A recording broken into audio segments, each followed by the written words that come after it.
Hello students, समग्र institute में आपका स्वागत है। यूके ट्रिपल एससी द्वारा जितने भी हमारे एग्जाम्स कंडक्ट कराए जाते हैं, तो उसी के बेसिस पे हमारी टेस्ट सीरीज होती हैं। जो भी नया बच्चा हमसे जुड़ना चाहता है, तो वो इस दिए गए नंबर पे हमसे कांटेक्ट कर सकता है। अभी हम लोग डिस्कशन करने जा रहे हैं अपना जो भी टेस्ट हुआ था, उसका सोल्यूशन। तो बढ़ते हैं अपने पहले क्वेश्चन की तरफ। विद रेफरेंस टू द स्वदेशी movement consider the following statements, यानी कि स्वदेशी आंदोलन के संदर्भ में निम्नलिखित कथनों पर विचार करें।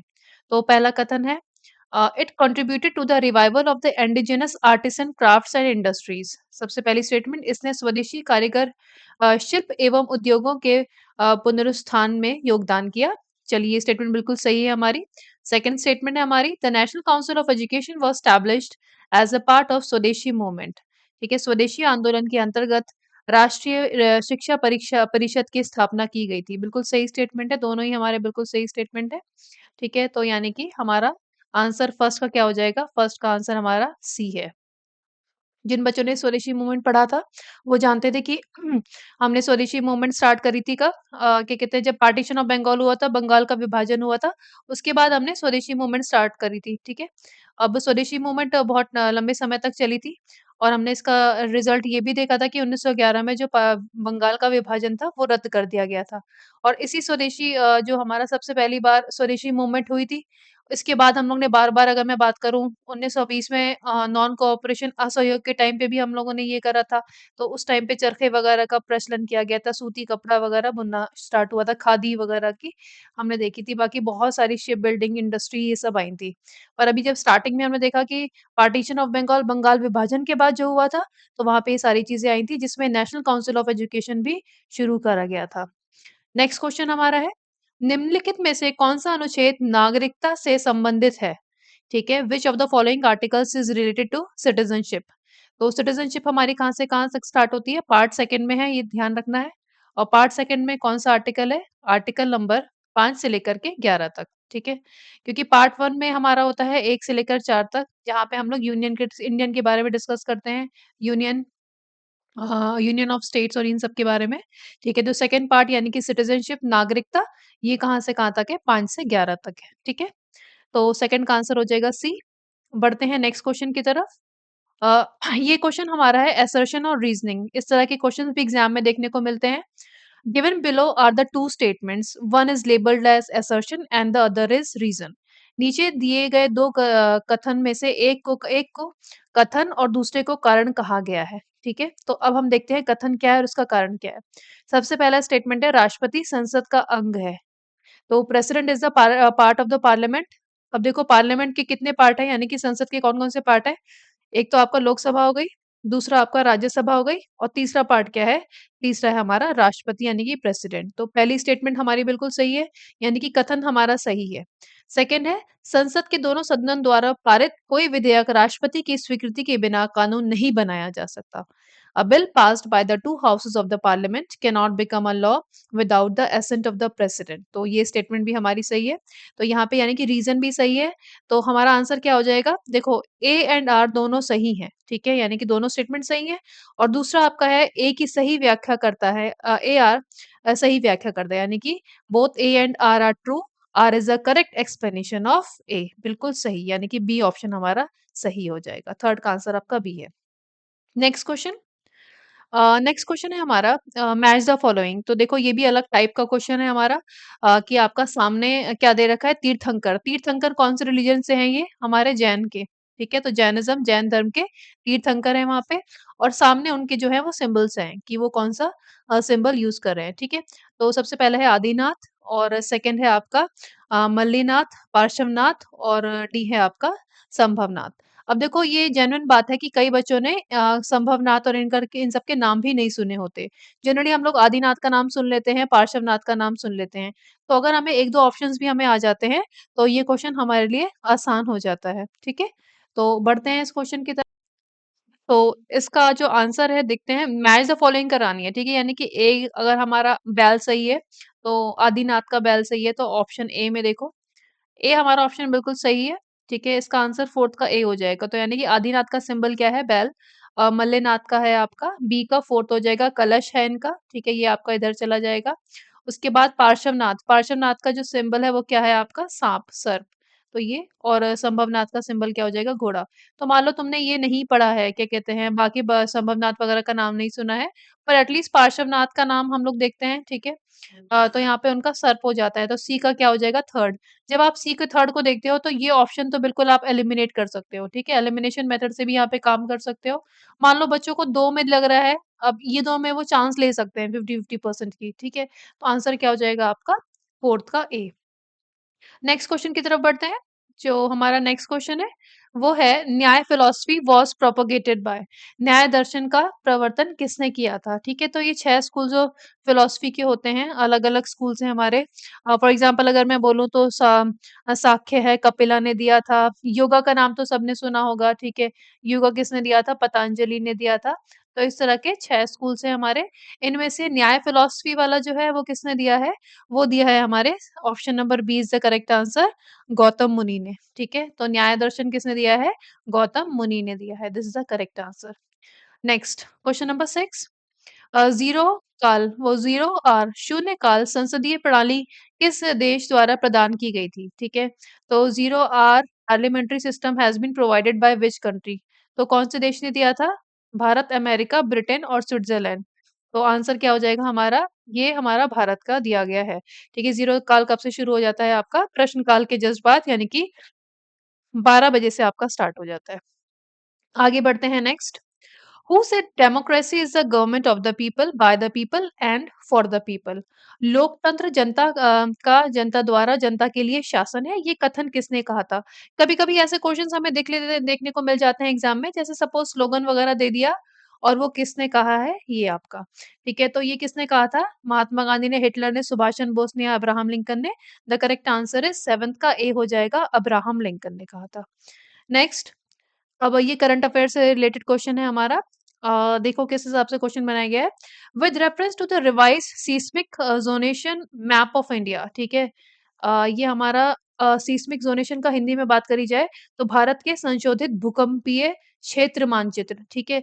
सबसे पहले तो देखो कि ये बनाता कौन है, ठीक है। ये BIS द्वारा बनाया गया है आपका। ओके, अब इसमें ये बताया गया अलग अलग स्टेटमेंट्स दी हैं, तुम्हें इस स्टेटमेंट को देखना है कौन सी सही है कौन सी गलत, और इसके अकॉर्डिंग तुम्हें ये वाले आंसर्स करने हैं, ठीक है। तो सबसे पहले देखो ये आपको करंट अफेयर बहुत इंपॉर्टेंट है इस बार के लिए। तो देखो हम लोगों ने क्या कर रखा है, सबसे पहले स्टेटमेंट हम पढ़ना स्टार्ट करते हैं। The revised map is prepared under the updated earthquake design code of the Bureau of Indian Standard, यानी कि संशोधित मानचित्र नामक भारतीय मानक ब्यूरो के अध्ययन भूकंप डिजाइन कोड के तहत तैयार किया गया है, ठीक है। तो ये स्टेटमेंट हम देखते हैं। देखो वैसा देखा जाए तो ये स्टेटमेंट बिल्कुल सही है। ओके, सेकंड स्टेटमेंट पे जाते हैं। The new seismic zone 6 has been introduced for the first time, तो ये भी बिल्कुल सही है, ठीक है। इससे पहले हमारे जो जोन थी वो 4 थी, ठीक है। सेकंड, थर्ड, फोर्थ करके था आपका ये जोन। तो second, third, fourth, fifth zone थी हमारी, और अब आपका एक रीजन आ गया है 6 वाला, तो ये हमारा स्टेटमेंट सही है। और थर्ड ऑप्शन है आपका zone 6 includes only the eastern Himalaya region. अब मैं यहीं पे आपसे बताना चाह रही हूँ, मान लो कि तुमने ये क्वेश्चन देख लिया, बड़ा कई बार होता है कि इतना लंबा चौड़ा क्वेश्चन है तो बच्चा वहीं देख करके घबरा जाता है। घबराने की जरूरत नहीं है, इसको ऑप्शंस को ध्यान से पढ़ो, कम से कम जब करंट अफेयर्स पढ़ के जाते हो तो 2-3 चीजें या एक पॉइंटर तुम्हें तो दिमाग में रहता ही है।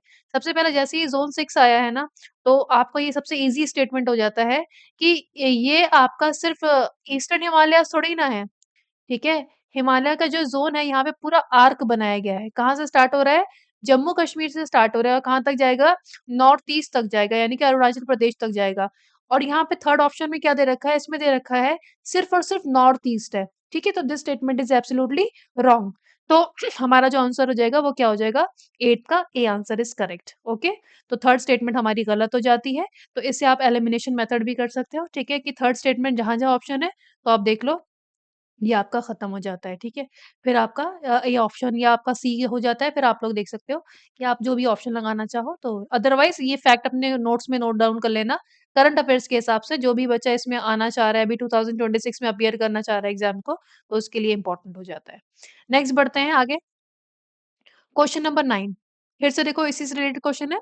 Which of the following best explains the incursion of entire Himalayan arc under the new zone. देखो अब कुछ बच्चे जो थोड़े इंटेलिजेंट होते हैं वो देख लेंगे कि यहाँ पे क्वेश्चन में ही दे दिया है क्या एंटायर हिमालयन आर्क, है ना? तो वो समझ जाएगा कि थर्ड वाली स्टेटमेंट यहाँ पे क्या थी? गलत थी। ओके। तो यहाँ पे अंडर द न्यू ज़ोन 6 तो अब ये बता रहे हैं नए ज़ोन 6 के अंतर्गत पूरे हिमालयी चाप को शामिल करने का सबसे सही कारण क्या है? हमने क्यों शामिल किया है?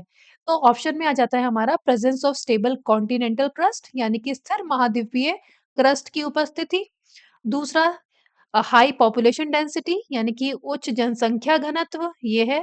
थर्ड है आपका active plate convergence and major fault system यानी कि सक्रिय प्लेट संगम और प्रमुख भूकंपीय दोष प्रणाली। तो वैसे हम लोग ने पढ़ लिया तो ये आंसर आपका 9 का सी हो जाएगा। डी ऑप्शन भी देख लेते हैं। इंक्रीज्ड अर्बनाइजेशन तो ऑब्वियसली नॉट, ये भी आपका नहीं रीजन सही है।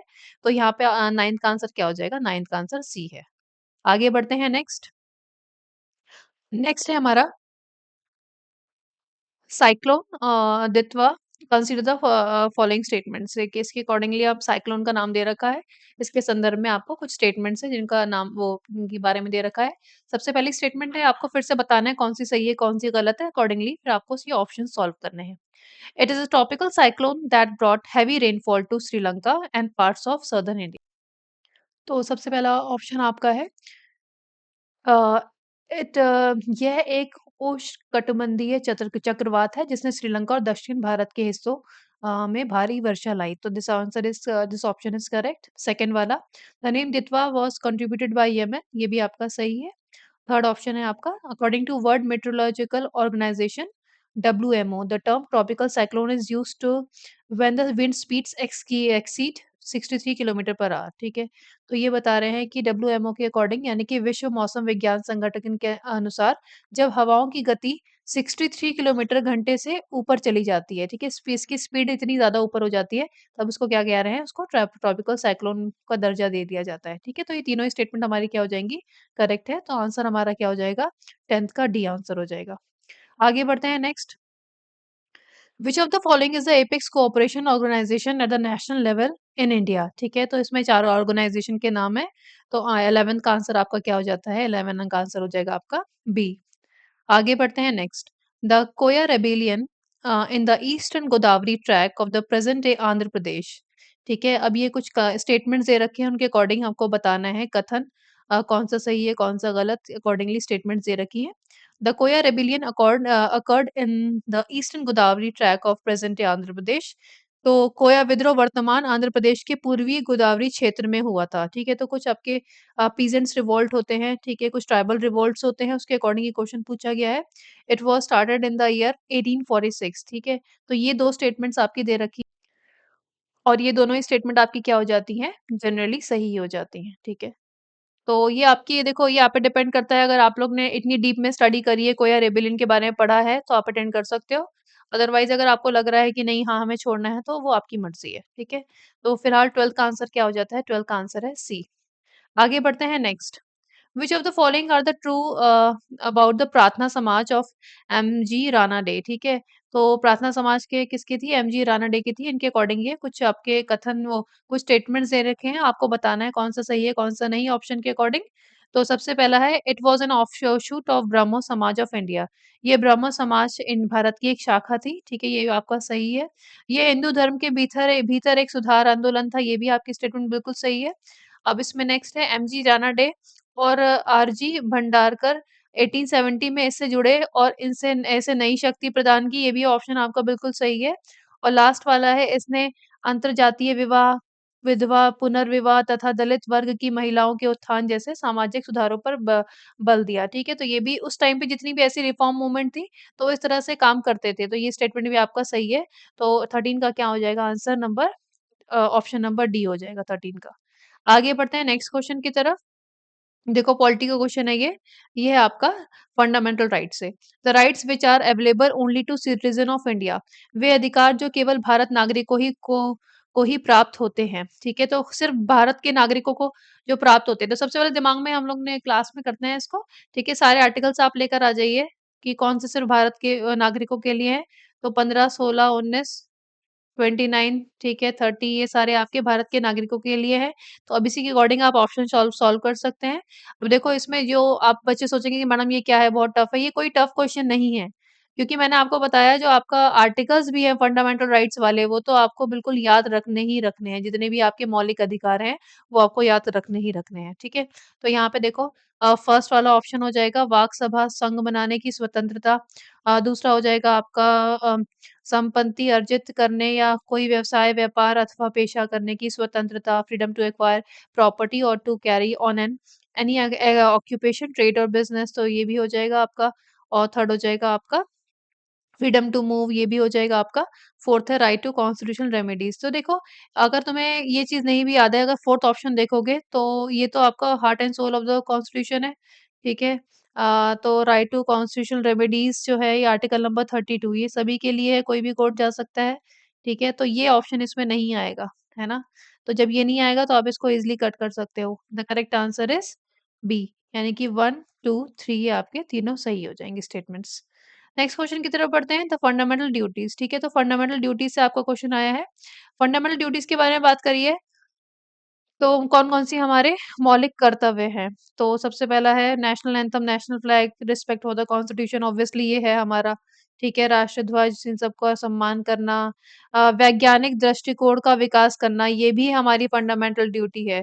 सरकार का सम्मान करना इज़ नॉट अवर फंडामेंटल, ये हमारे संविधान में नहीं लिखा है, ठीक है, लेकिन करना चाहिए बेसिकली। और नेक्स्ट है आपका टू प्रोटेक्ट वाइल्ड लाइफ, ठीक है। तो यहाँ पे ऑप्शन क्या हो जाएगा? 1, 2 और 4, 1, 2 और 4 कहीं पे दे रखा है? हाँ, दे रखा है। तो 15 का आंसर क्या हो जाता है? 15 का आंसर हो जाता है हमारा डी, ठीक है? 15 का डी आंसर हो जाएगा। आगे बढ़ते हैं next. Which of the following are the differences between fundamental rights and DPSP, ठीक है। अब ये दोनों के बीच में आपका डिफरेंस दे रखा है, ठीक है। तो सबसे पहले स्टेटमेंट पढ़ना शुरू करते हैं। Fundamental rights are negative instruction while the DPSP are the positive instructions to the government, ठीक है। ओके, अब इस स्टेटमेंट को देखकर घबराना नहीं है, नहीं पढ़ा कोई दिक्कत वाली बात नहीं है। हमें सिर्फ कहाँ जाना है, हमें सिर्फ ऑप्शन पे चला जाना है, ठीक है? चलिए, तो अभी हम इसको कंसीडर नहीं करते, हमें नहीं पता, मान लो बच्चे हो गए आप नहीं पढ़ा। कुछ बच्चों को पता है तो वो जानते हैं ये स्टेटमेंट क्या है आपकी, सही है, बट जिसने नहीं पढ़ा वो भी छोड़ दें। Fundamental rights are justiciable while DPSP are non justiciable, ये तो पढ़ा होगा सबने, ये बेसिक चीज़ है, ऑब्वियसली यस, ठीक है? तो ये स्टेटमेंट हमारे बिल्कुल सही है। तो 2 ऑप्शन जहाँ पे हैं तो वो आपका बिल्कुल सही है। तो यानी कि ये आपका ये कट जाएगा और कौन-सी कट जाएगी? ये वाली कट जाएगी, ठीक है? तो ज़ाहिर-सी बात है 2 सही है तो ये भी कट गया। तो कौन-सा ऑप्शन बचा आपका? तो ऑप्शन बच गया आपका ए वाला। तो देखो एलिमिनेशन मेथड से आपने आसानी से कर दिया इस क्वेश्चन को। मान लो अगर पहला पॉइंट तुम्हें नहीं भी पता है, तो तुम सेकंड पे चले गए, सेकंड पॉइंट तुमको पता होना चाहिए, बेसिक सी चीज़ है, हम लोग कई बार पढ़ते हैं इसे क्लास में। चलो तीसरा भी देख लेते हैं अगर तीसरे पे चलना चाहो, तो fundamental rights enjoy constitutional basis while DPSP are based on convention. ऐसा थोड़ी ना है भई डीपीएसपी पार्ट 4 में दिया है, ठीक है? भाग 4 में दिया है, ठीक है? तो ये आपको पता होना चाहिए कि दोनों भी संविधान में दे रखे हैं। तो ये स्टेटमेंट आपकी क्या हो जाती है? बिल्कुल गलत हो जाती है। 16 का आंसर क्या हो जाएगा? 16 का आंसर ए होता है। आगे बढ़ते हैं नेक्स्ट क्वेश्चन की तरफ। Which of the following lakes are located in Andhra Pradesh? Geography से रिलेटेड कुछ क्वेश्चंस आते हैं, फॉर एग्जांपल कोल फील्ड्स आ जाती हैं, लेक्स आ जाते हैं, तो इनकी लोकेशन पूछता है, ठीक है। तो अब आंध्र प्रदेश में कौन कौन से लेक्स लोकेटेड हैं, तो इसके बारे में पूछ रखा है। इसका ऑप्शन हो जाएगा आपका डी वाला, ठीक है। तो क्योंकि चिल्का नहीं है यहाँ पे, कोलेरू और पुलिकट है, ये आपकी आंध्र प्रदेश में लोकेटेड है। 17 का आंसर डी हो जाएगा। ये डायरेक्ट क्वेश्चन है आपका फैक्ट बेसिस पे। 18 क्वेश्चन पे चलते हैं, which with reference to the proposal of Cripps mission, ठीक है। अब ये क्रिप्स मिशन पे पहुंच चुके हैं। क्रिप्स मिशन के प्रस्ताव को लेकर बात करी गई है। तो सबसे पहला प्रस्ताव क्या है? The constituent assembly would have members nominated by the provincial assemblies as well as princely states, ठीक है। तो ये सबसे पहला क्या कर रखा है, इन्होंने बताया है कि संविधान सभा के सदस्य प्रांतीय विधानसभाओं एवं देशी रियासतों द्वारा नामित किए जाएंगे, ठीक है। जो भी बच्चा ये पढ़ता है ना तो इसको अंडरलाइन कर लेना चाहिए, क्योंकि नामित करना तो ठीक है, पर नामित करना किसको, क्या प्रांत से भी नामित करे जा रहे थे? तो ये स्टेटमेंट हमने नहीं पढ़ी थी क्लास में, है ना? तो दोनों से थोड़ी ना नामित करे जाएंगे, सिर्फ नामित कहाँ से करे जाएंगे आपके, ये सिर्फ आपके प्रिंसली स्टेट से करे जाएंगे, ठीक है। यानी कि देशी रियासतों वाला आपका नामित है, दूसरा वाला नहीं है। दूसरा हो गया आपका, कोई भी प्रांत जो नए संविधान को स्वीकार नहीं करना चाहता, उसे ब्रिटेन के साथ अपने भविष्य की स्थिति पर अलग समझौता करने का अधिकार होता है। ये स्टेटमेंट बिल्कुल सही है। ओके, मान लो क्रिप्स मिशन डीप में नहीं पढ़ा है पर थोड़ा बहुत आइडिया आपको होना चाहिए, ठीक है? और एटलीस्ट जब संविधान बनता है तो कैसे क्या प्लान है ये भी पता होना चाहिए, ठीक है? तो इससे अकॉर्डिंगली आपकी ये वाली option number B is correct, ठीक है? तो 18 आपका बी हो जाएगा। नेक्स्ट 19 क्वेश्चन पे आते हैं। कंप्यूटर का एक बहुत ही simple question, a megabyte byte consist of, ठीक है? तो अब देखो ये बहुत सिली मिस्टेक वाले क्वेश्चन होते हैं, क्योंकि कई बार यहाँ पे एमबी, जीबी में बड़ी कंफ्यूजन होती है। मोबाइल तो सब बहुत इस्तेमाल करते हैं, पर ये भूल जाते हैं कि इसकी बेसिक क्या है, ठीक है? तो फ़ोटो-वोटो खींचते हो भी देखते भी हो, हाँ, मेरा मोबाइल इतने जीबी का है, तो ठीक है, तो जीबी का मतलब ये जीबी ऑब्वियसली एमबी से ज़्यादा होती है। अब यहाँ पे एमबी के बारे में पूछा गया है कि 1 एमबी में 1024 क्या होते हैं? तो वो केबी से बना होता है। सबसे छोटा आपका क्या है यहाँ पे? केबी। तो 1024 केबी यानी कि किलोबाइट है। तो एमबी में किलोबाइट है, फिर आप जीबी में चले जाओगे तो वहाँ पे मेगाबाइट हो जाता है। तो 19 का option is B. Next again a very easy question, third battle of Panipat. Panipat का पत का तीसरा युद्ध कब लड़ा जाएगा? 20 का आंसर आपका सी हो जाएगा, 1761। अब थर्ड पूछा है तो ऑब्वियसली फर्स्ट को भी याद रखना, 1526, फिर सेकंड मुझे आप कमेंट सेक्शन में बताओ कि कब होगा। नेक्स्ट आगे बढ़ते हैं, ज्योग्राफी का एक क्वेश्चन है हमारा। देखो ज्योग्राफी से फैक्चुअल क्वेश्चन जैसे कि मान लो को मैंने भी बताया कि ये लेक कहाँ पे है, ये आपके वर्ल्ड ज्योग्राफी से आते हैं, पूरे दुनिया के डेजर्ट्स, ये सब आपको एटलीस्ट एक बेसिक नॉलेज होनी चाहिए। और ज्योग्राफी मैप से पढ़ो तो इट इज़ वेरी गुड, ठीक है? थोड़ी बहुत लोकेशन का आपका पता होना चाहिए। तो स्टेटमेंट है आपकी, consider the following deserts and arrange them in increasing order of their size, ठीक है? तो जब ज्योग्राफी पढ़ो तो यहाँ पे डेजर्ट यानी कि मरुस्थल के बारे में पढ़ते हैं, छोटे से बड़ा। तो एटलीस्ट देखो सब दुनिया का सबसे बड़ा जो मरुस्थल है वो कौन सा है? सहारा डेजर्ट है, ठीक है? सबसे बड़ा है सहारा। अब ऑप्शन में देखो तो ऑप्शन वाले भी बड़े क्लेवर हैं, क्योंकि तुम कहोगे सबसे बड़ा सहारा है, तो तुम अब इसमें सबसे बड़ा है स्मॉलेस्ट टू लार्जेस्ट, ऐसा नहीं बड़े से छोटा नहीं पूछा है, ये भी ध्यान रखना है, ऐसी चीजों को अंडरलाइन करा करो।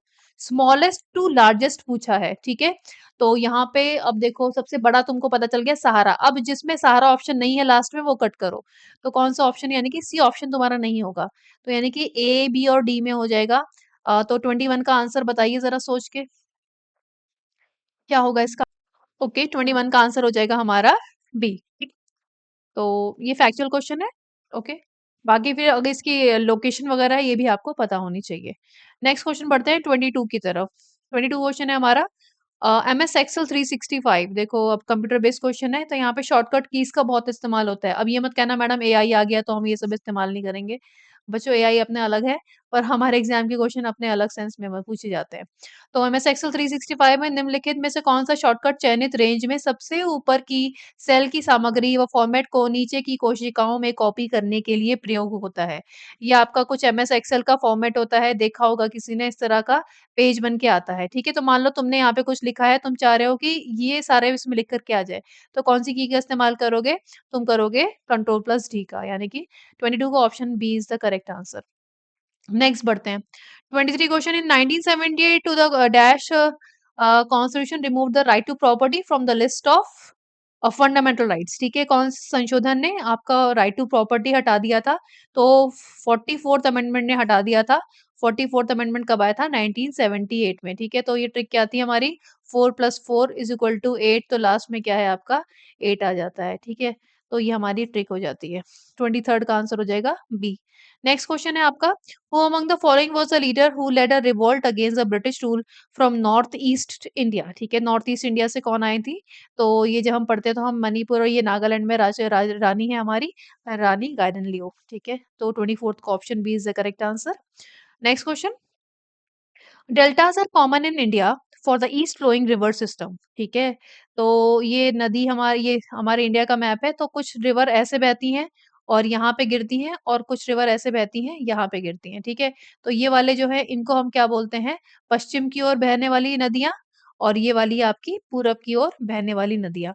ज्यादातर नदियाँ हमारी चाहे इधर से भी राइज कर रही है तो वो इधर आपकी चली जाती हैं, ठीक है? क्योंकि यहाँ पे आपका वेस्टर्न घाट्स वगैरह रहते हैं, ठीक है? तो अब ये हमने देख लिया, अब क्वेश्चन पढ़ते हैं। डेल्टास आर कॉमन, अब यह कह रहे हैं कि जो ईस्ट फ्लोइंग नदियां हैं उनमें आपका डेल्टा सामान्य है, लेकिन जब हम पश्चिम की ओर बहने वाली नदियों को देखते हैं तो उसमें डेल्टा नहीं बनता, ठीक है? अब डेल्टा आपको पता है कि सेडिमेंट जो इतनी लंबी से ऊंचाई से आ रही हैं, तो वो पूरा क्या करेंगी, जितने भी अपने साथ में सेडिमेंट्स लेकर आएंगी, मिट्टी विट्टी, वो सब डिपॉजिट करती हुई चली जाती हैं और इसलिए वो डेल्टा बना देती है, ठीक है? तो इसका रीजन क्या है? तो देखो इसका रीज़न मुझे जो सबसे बेटर रीज़न लग रहा है इसमें, वो ऑप्शन नंबर डी लग रहा है, ठीक है? अब डी में क्या है? They originate largely in the Western Ghats and have a short distance to cover to the sea. ये अधिकांशतः पश्चिमी घाट से निकलती हैं और समुद्र तक कम दूरी तय करती है। ठीक है, जब कम दूरी तय करेंगी तो ज़ाहिर-सी बात है कितना क्या ही डेल्टा बनाएँगी। तो 25 को option number D is the correct answer. Next नदियों का क्वेश्चन आ जाता है। Which of the correct arrangement which is the correct arrangement of the following rivers north to south. देखो मैप कितना इंपॉर्टेंट है ये आप देख सकते हो। नॉर्थ टू साउथ में जितनी भी आपकी नदियाँ हैं, नदियों का सीक्वेंस है, ये आपको पता होना चाहिए।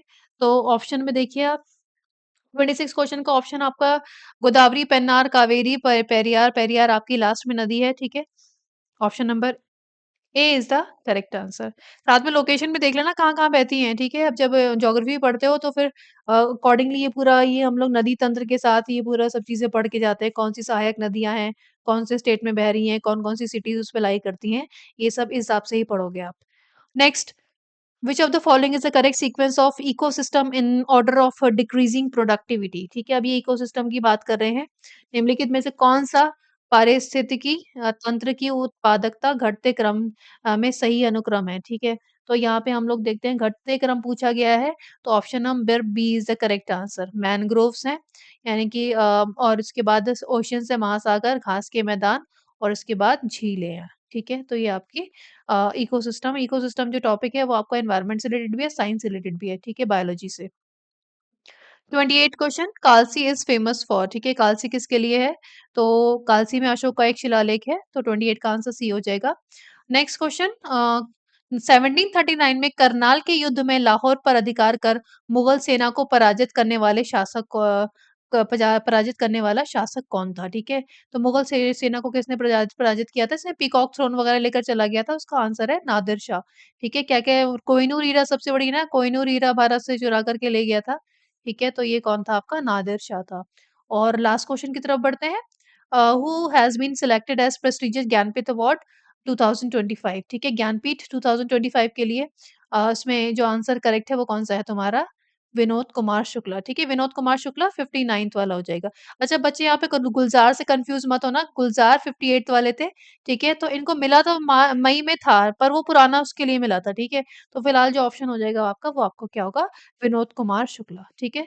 तो ये आपका डिस्कशन हो गया। होप कि ये सबको समझ में आ गया होगा।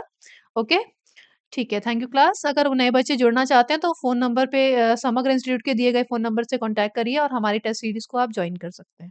Thank you.